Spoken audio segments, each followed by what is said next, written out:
të subjekteve politike të ato që u thanë deri më tani, nuk besoj se do të ketë ndryshime, nuk besoj se do të ketë qeveri konjufca. Megjithatë të mbetet të shohim, presim deri në fund që do të ndodhë. Gjithsesi, subjektet politike tani më janë deklaruar, kanë filluar përgatitjet për zgjedhje, kështu që suma sumara mendoj se ne në fund të vitit do shkojmë në zgjedhjet e jashtëzakonshme. Pra ju besoni që nuk ka vot për konjufsen as PDK, as LDK e as AK?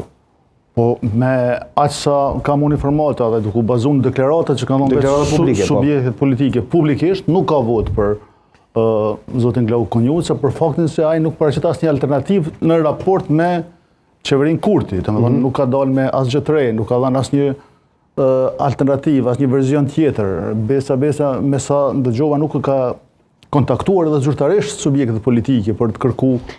Tani jo, Grajca jo çdo herë zyrtarisht ndodhen edhe komunikime jo zyrtare në momente të ndryshme, kështu që ka ditur kjo në Kosovë të ndodhë. E di edhe pjesë që ndodhen komunikime jo zyrtare, megjithatë në një moment caktuar duhet të kemi atë pjesën zyrtare të komunikimit, e cila fatkeqësisht ka ndodhur.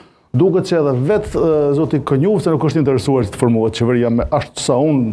As Konjufca?